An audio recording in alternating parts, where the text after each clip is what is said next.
gone home. Good afternoon, everybody. And thank you all for coming to the second of our healing services. When I suggested and promoted the idea of having a healing service without evidential mediumship, I was told quite firmly nobody will come. So could you all please go? All of you, oh shoot. Absolute great delight. This gentleman we came across in our online ventures for our Saturday night talks, and talking to Brian before, during, after, and on several occasions since, there's just such a magnetism, such a wonderful energy about this gentleman. Mr. Brian Walker. Brian, thank you so much for coming today. Thank you. I will now hand over the service to Brian. Brian will start off with a healing prayer. Then there's a short talk on his works, his practices. Are you all right to take questions? Yeah. So if anyone's got a question, please just pop your hand out. All right. And then Brian will take us on a guided meditation for healing, after which we will then have the church healers spring into action in the healing room. Big welcome to everybody watching us online as well today. Thank you for joining us, and thank you for Pauline for being our online moderator. Please note, once we go into the hands-on healing within the church, we will be turning the stream off because there's nothing to see. So thank you for joining us. Thank you all for being here. Look at you all, isn't it wonderful? And Brian, sir, thank you. We are so looking forward to it. Thank you. May I ask you to join me in silence as we do the healing prayer. Dear Father God, as we pray, help us to open our hearts and send our love and healing thoughts to the children of our world who are suffering through illness, pain or sorrow. Our families, friends and loved ones who at this time are in need of our love, light and our support. To those in the world who suffer from the effects of famine, disease or disasters. To Mother Earth who provides for our earthly needs and sustains us. Help us to also pray for the preservation of the animal kingdom and help to ensure that they are protected from extinction. Help us to try to think of others rather than always thinking of ourselves. Great Spirit, help us to work with you and ensure a better place for us to live, not only for those of us who tread on this physical plane, but also for those dear souls who will follow us. Please may we ask that only those from the light come forward into this healing sanctuary today. Work with us in whichever way is necessary, and may the healings be of the highest. We hand this over into your care and keeping. Amen. Amen. Thank you, Brian. All right. Well, first of all, my name is Brian Walker. I'm originally from Scotland, but been down south 50 odd years, but I've still got the accent. Since I was a child, I was aware of spirit. Not in a conscious way, but my life went in and out of so many dangerous situations, and there was always someone there picking me up, helping me. I had some out-of-body experiences as a child. I nearly died in a storm, in a winter storm, and all of a sudden this beautiful woman came and picked me up out of the snow and put me in a sheltered position. And I was only about 7 or 8 at the time, and I thought that was my fairy godmother. I since realised it was more than that. When I was about 10, I went into an old castle. I'd been beaten up. I went into an old castle and I went into a different dimension. And I watched a medieval banquet and I was playing with spirit children. And this old lady came, took us away because we shouldn't have been watching it, and put us to bed. And I remember thinking, this isn't my bed. And when I woke up, I was outside in the field again, but I could draw these instruments I'd never seen in my life. And to this day, that memory is so vivid. Since then, there's been many things that have happened, and I became aware of them coming round me. I got married and met my mother-in-law for the first time after a spell, and she told me she was a medium. And I'm looking, I went, hello love, have a look in the mirror. I says, I think we should go a wee bit bigger than that. And she goes, no, I'm a spiritual medium. And I went, you call it what you want. But when she started talking, I thought, this woman's lost the plot. She's talking about energies helping her and her guides and everything. By the end of the day, she says to me, you're going to do what I do. And she'd explained she was a healer and a medium. And I went, no, I don't like sick people. Don't like being around it. And I can't see me ever stand in front of MD talking from the other side. And she says, you're going to do it, but it won't happen till you're single. I said, just get married to your daughter. What are you saying, dinner? And 29 years later, I decided to go single. And I took a year out, and during that year I had out-of-body experiences. And I thought, I've got to do something with this. So I went to the spiritualist church in Portsmouth, the temple, and I started developing. I went to development circles and everything, and I loved it. And every time a medium come on the platform, they give me a message, they go, why aren't you healing? And I goes, because I've got to learn mediumship first. Let me do one thing at a time. And this went on for 4 years. And then this Sunday, I'm at church, and this chap, this medium, who I still meet to this day, says to me, why aren't you healing? You should be doing trance healing and working with animals. I thought, you're filling in. So I went home and I said to Spirit, if I'm meant to do this, show me. Got up in the morning, nothing. I thought, I was just him filling in his reading. Went to circle that night, a new girl started, and she says to me, are you a healer? Because someone tells me you should be healing. No, I can take that. So I applied, and I started healing. I started training to be a healer. And when I went in my papers and says, can I join as a training healer? She said, right, come in the room, give me a 15-minute healing.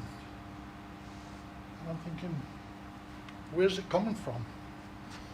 And she sat there with her back towards me, and I went, well, Spirit, if I'm meant to heal, you better start working. And that's all I did. My hands started burning. She finished, and she sent somebody else in. She says, you have to give me a 20-minute healing on a bed. And I'm, okay, how do you do it? Because nobody's told me where it's coming from. So I looked around, and I see these other healers walking around doing this. And I thought, okay, come on, better do it. Finished it, she went out, they had a chat, and the healer leader came in and says, put a white coat on, you're a healer. And I thought, well, where does it come from? It was 4 months before anyone told me about grounding, connecting, or anything. But in that time, healing was really taking off. It was the intention. And when I started doing it and learning about it, I had people talking about Reiki healing. You shouldn't touch that stuff. I went, why don't we do Reiki healing? Well, it's not proper healing. So I thought, have you done the course? They went, no. Well, how can you have an opinion? So I went and I done my Reiki 1 and 2 to find out what it was like. And I was disappointed. The money I spent to find out I was already doing it, but in a different way. And then I went and done theta healing. And I'd done crystal healing. I'd done all different modalities of healing. To come back round, the only thing it is healing is intention, unconditional love from the heart, the intention, and universal energy. And I'd spent thousands to find that out. And when I accepted it, I started doing it properly, seriously. I started getting overshadowed, and then I was doing surgery, I didn't even know it. And I got warned, if you keep doing this, we don't recognise it in this church. And I went, but I'm doing what Spirit wants. And they went, we're not allowed to do it, so don't do it. If you do that, we'll take away your healing status. And I thought, I cannot not do what Spirit wants me. It was such a strong compulsion. I left. And I thought, what's going to happen now? How am I going to get to do this thing that I really enjoy? And the next minute, people were knocking my door. And I got so busy, I had to give up my work to actually do it. And I opened a healing centre in Havant so I could deal with more people. And over the years, it's been 17 years, the healing has got to such a strength, and I have angels, I have light beings, I have other beings come, and I have what I call as dead doctors, dead healers, all come. And it's amazing the healings that happen and the miracles that happen. And I can't say to you, I'm going to do some surgery on your cancer or whatever. All I can say is, I'm going to connect with you. And Spirit decides who gets what taken away. It's Spirit that decides what healing you get. And a couple of years ago, they says to me, stop being passive. You've been doing it long enough. Take control of the healing. And I never used to ask anyone what was wrong with them. Let Spirit deal it. Well, now I'll say to you, they'll come in, they'll say, I've got a sore shoulder, my knee's hurting, my hip's hurting, general stuff. Or I've got cancer. And all I do is invite my healing team in and say to them, now, remember, there's a shoulder, there's a knee, there's hips, there's cancer, there's this. Can you just get on with it? And I don't even know what's happening. I am out of it, although I'm aware of what's going on in the room, but I don't know what's going on with the body. And people feel hands working on them all over, and miracles happen. Tumours disappear, growths disappear, all this. And it's all because of my philosophy is I am here as a vessel, as a channel. God made us. It's we that break ourselves with our lifestyles, our diets and everything else. We're the ones that break us. Now if God made us, he knows how every part works. So if it's not in your life plan, he can heal it. And he will allow it to be healed, as long as you believe in it. And that is where it's brought to today. I done a radio broadcast a week ago, and to finish it off I said we'll do an open healing to everyone listening. And I got a beautiful text the other day from a woman who was listening in, and she says, my orthopedic surgeon mucked up my hip, and my sciatic nerve was damaged, and my foot stroked. I was listening to your broadcast, she says, and at the end of it, my foot's 100% better. She says, thank you so much, yet we weren't even in the same room. And I do this quite regularly. I go and do talks to groups, and it's amazing how on radio and things like that, they can actually feel somebody touching their shoulder, they can feel their pains disappear, they can feel hands around them. Spirit will work wherever we send the intention. And this is it. So I'm just a vessel that allows whoever wants to work with me to come through and do the healing for the highest. I do a lot of trance, I do a lot of trance work and physical, and I do a lot of development. And I teach a group on a Friday in Zoom about energy, how to manipulate the energy, how to feel it, how to direct it. And it's quite interesting what you can do when you understand it, how you can heal each other and send it all over the place. Works with animals, plants. I've been doing plants the other week. And you want to see the difference in a plant in a week? No. But it's just learning. Healing's there for everyone, but it's unconditional love sent from the heart. You don't have to be anyone special. I'm definitely not special. I couldn't read or write till I was 15. I had to teach myself how to do all that. I can't sit and read a book and learn from it. I'll read it, take in bits, and it will come to me gradually. So everything I know is from Spirit, basically. And this is it. And I just use my life to work for Spirit. It's the best employment I've had in 17 years. And I want to keep going. They've told me I'll be doing it till I'm 90. So I don't mind. It beats the pension. No. Any questions? No? Sue, you had one this morning. I did have a question, but I think you more or less answered it by what you said about broadcast. Oh, yeah. The question was, does psychic surgery work remotely? Right. when the shutdowns came, I had to close my centre. And I was quite peeved at that because I've got a lot of people that come that are seriously injured or seriously damaged. And I'm sitting and I'm thinking, how can we get round this? And they come in, Spirit come in and says, you've got technology, use it. And I can't even use my mobile phone properly. My kids have got it sorted for me. So my daughter showed me how to use FaceTime. 2 days later, a woman phones me up and she goes, I wonder if you can help me. I've got a damaged shoulder, a damaged elbow and a damaged wrist, and my hand's gone into a claw, into a fist. The doctors have said I've got to live with it. I've had it for 2.5 years. Can you do some healing? And I said, well, the centre's shut, my love. I says, but if you're willing to try it, let's do it on FaceTime. And she says, yeah, I'm ready to try anything. And I said, right, put your phone on, and you can either watch me or go out. I said, I'm just going to go in and do some healing. And I went within, and I'm saying to my guys, I don't know how you're going to do this, but you need to work across the airwaves. And I went out of it, and it was only a 10-minute healing. And at the end of it, she says, that was awesome. She says, I seen your guides. I said, no word about my guides. What happened to you? And she goes, well, my shoulder is the sorest it's ever been. I says, well, there's obviously something's happened. She phoned me that night to say, my shoulder can now be swiveled. And I thought, thank you.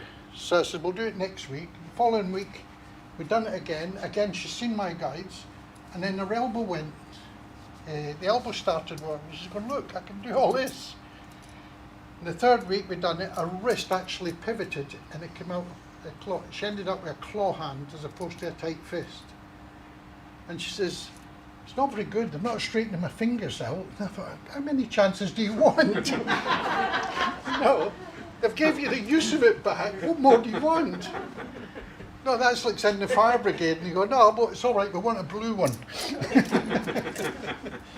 But it is, it's amazing. And when they done that, I realised I can do it. And I put it out every night over internet. I do it on FaceTime, things like that. Works amazingly. And you can actually feel the hand. No, right, there's a lady I deal with in Norway, because I go over Norway teaching it as well. There's a lady who's a really special old friend who introduced me. And she was at death's door, she had an hour to go.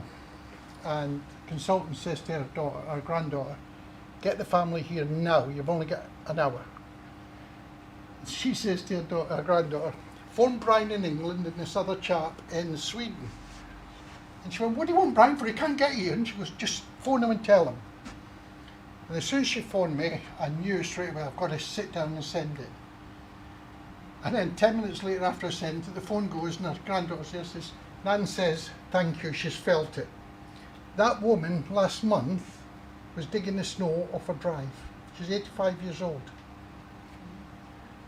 I have a sister who died, was literally minutes from dying, up in Scotland, and her daughter-in-law phoned me and says, I've got your sister here, she's dying, I better tell you now, but there's nothing you can do.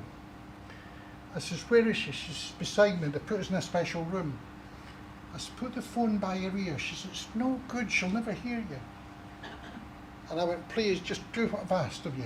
So she put the phone beside her ear and I went, Catherine, you know it's all right to go. The people you love are on the other side and waiting. I said, but remember, there's a lot of people on this side that love you as well and we're waiting. I'm your brother and I love you uncontrollably. Please take my love. And all of a sudden, this little croaky voice went, I love you too. And I couldn't take it, I had to put the phone down. And I'm waiting there for the call from our daughter-in-law. And at 8:30 in the morning, 5 o'clock, the phone goes, the number, oh no. And it was her daughter-in-law, she said, Brian, you'll never guess what's happened. She's woke up and asked for yogurt. Now, because you've got to be joking, she says, the surgeons are running about like lunatics, plugging her back into everything. I says, just pray that everything's all right. 10 o'clock, the phone call comes again. I thought, oh, she's picked up and gone down again. Brian, you never believe, she's asked for breakfast.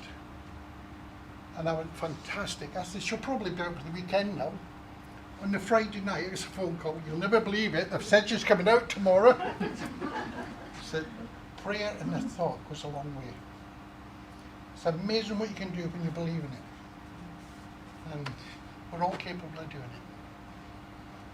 So, and any one of you can be healers if you can give it off unconditional. And the way I say to my students when they come to learn it, is think of the person that hurt you the most in life. And that is a big person that hurt you. Because some of the hurts are serious, and I can tell you from experience. If they came in front of you and says, can I have healing? Could you honestly say, okay, and give it unconditionally from your heart? Because remember, we're all here as teachers and pupils. The people that hurt you the most gave you the biggest lessons. You learn from it. And if you can put it aside and give them that unconditional love and healing, miracles happen. And you've grown a massive amount as well when you can do that. Right. Any? Sorry. No, it's very sorry. All right. Anybody else got any questions, please? Yeah. Is the effectiveness dependent on whether the recipient believes or not? No. I love getting non-believers because what we've got in spirit is exactly the same as we've got on the earth. We've got anaesthetists, we've got neurosurgeons, everything. So if you've got someone that doesn't believe in it, go and ask their higher self. If they're actually, they've agreed, or the family's agreed them to go on a bed, talk them into doing it, literally ask the anaesthetist to knock them out so that they can't subconsciously block it. And the healing works perfectly. Healing will work for anyone. You can block it yourself, but if you go through the higher self will say, look, they're not compass, they don't understand it, it's necessary, and they will do it for them. Because we don't always accept things for our own betterment, but your higher self will if it's meant to be. How have you found that it works for people with memory problems, mental health and this type of thing? Right.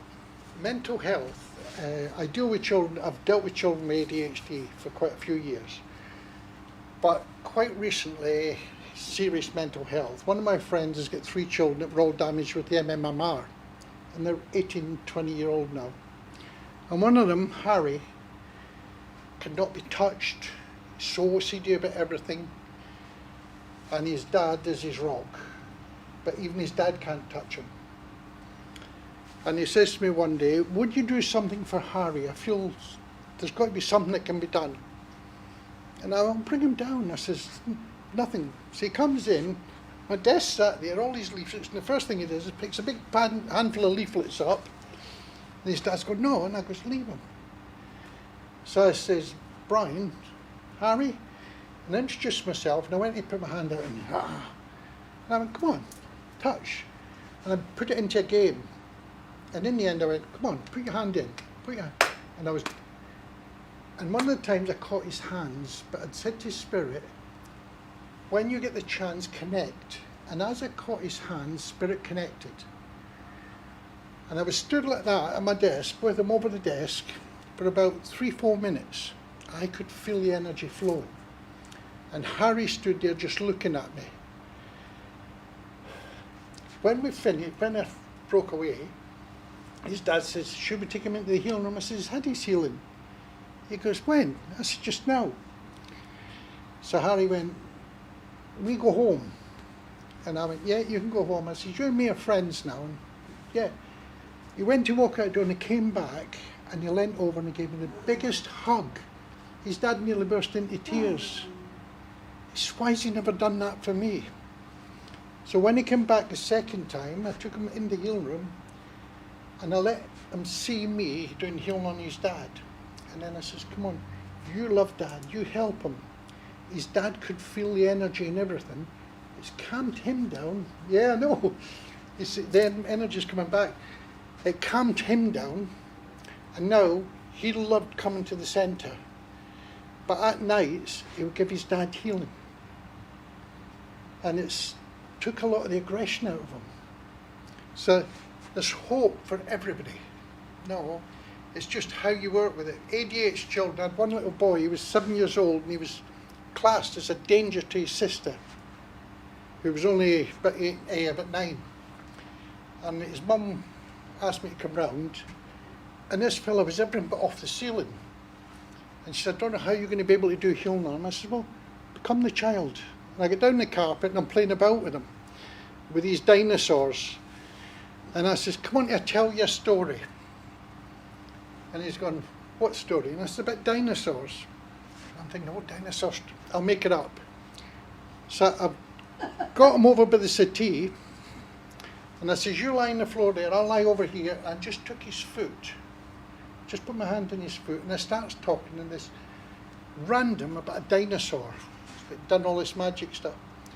The next minute, we seen him overshadowed, and he went so quiet and went to sleep. His mum picked him up after 10 minutes of doing this, put him in his bed.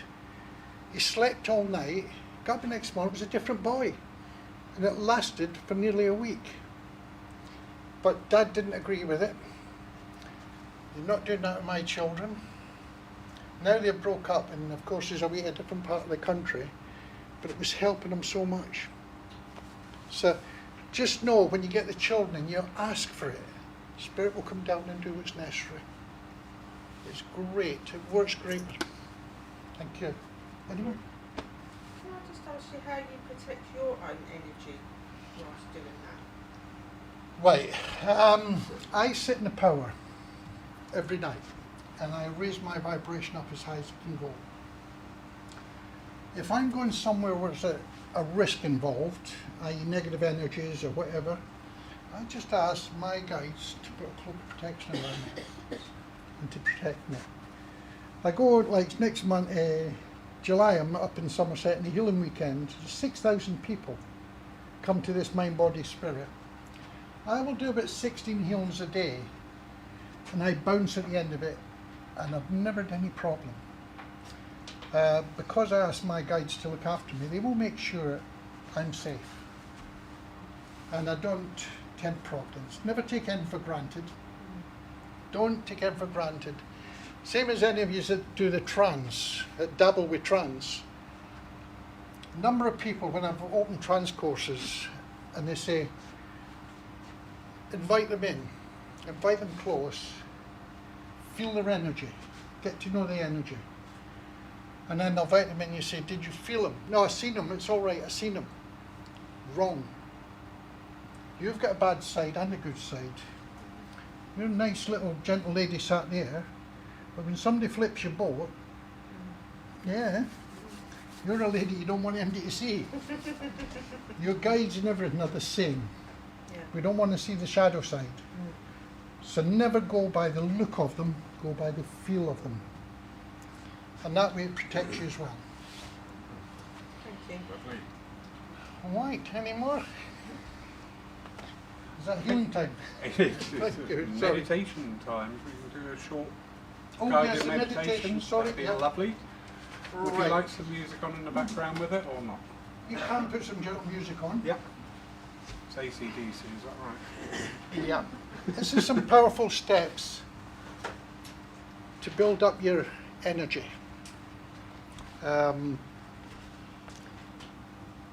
Breathing in healing light and stuff like that.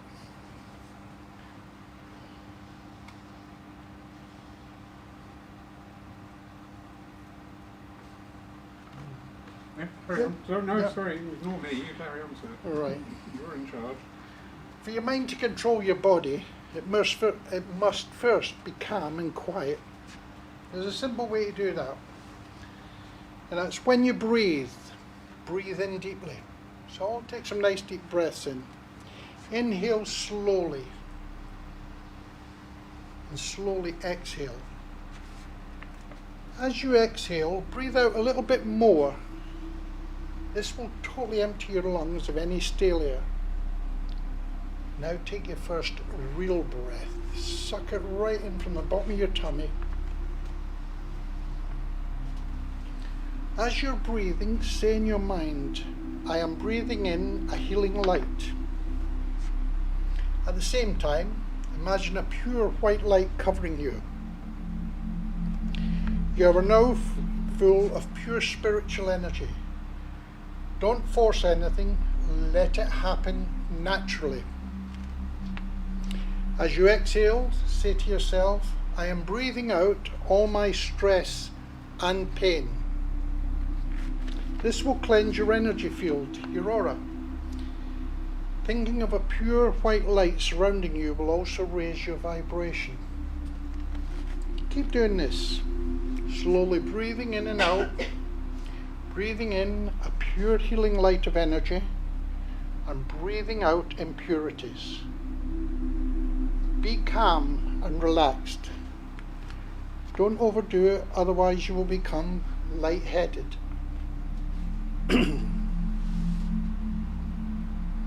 Just stay breathing in for a few moments.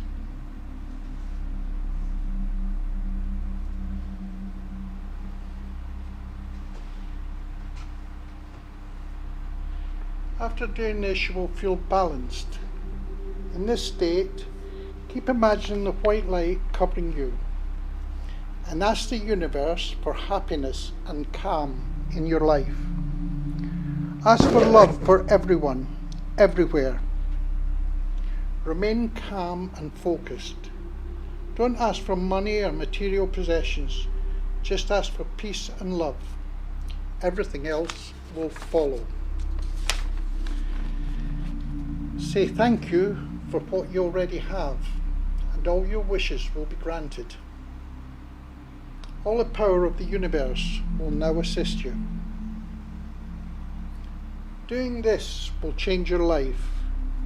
Just imagine having pure white light protecting you everywhere you go. You will feel wonderful. There are people all over the world who do this daily, and it gives them so much joy.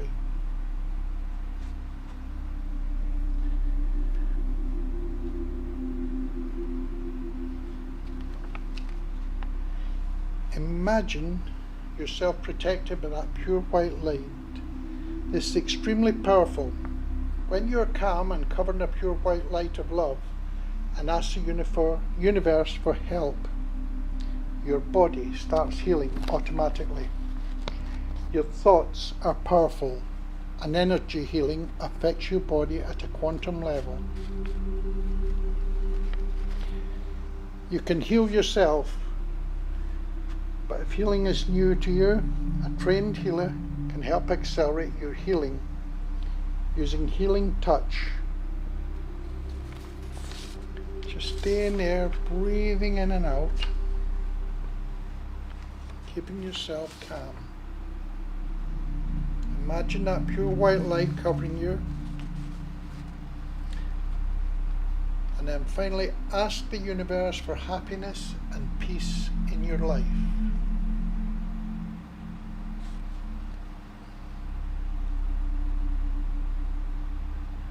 When you're ready, take a nice deep breath, gently wiggle your fingers and toes, and slowly, very slowly, bring your body back into the room. Count to 5 before you open your eyes.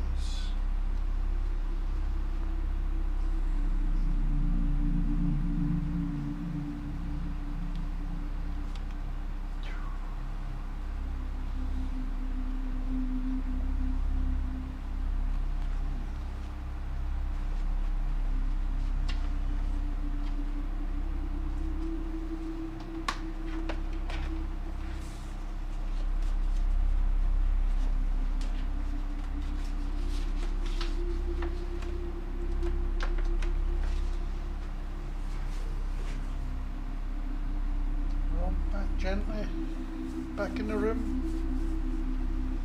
Thank you. Any adverse effects from that? No? No? Thank you. Well, may I hand it back? Thank you very much, Brian. Very healing. Thank you. Brian, absolutely wonderful. Okay. Exceeded what I was hoping for today. It did. It's truly, truly, truly. So, We'll now very shortly go over to that time where the healers can dispense healing. So if the healers would get themselves ready in the healing room, please. And then we'll just sort out a system of people going through to receive healing. People at home, I hope you've enjoyed this afternoon, our first event like this, and what an event, how wonderful. So, healers, what are you waiting for?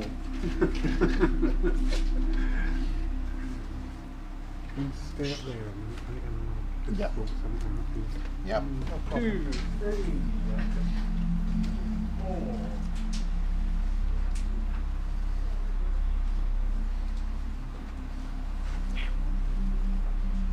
Can I come and have a chat? Pardon? Can I come and have a chat? Yes.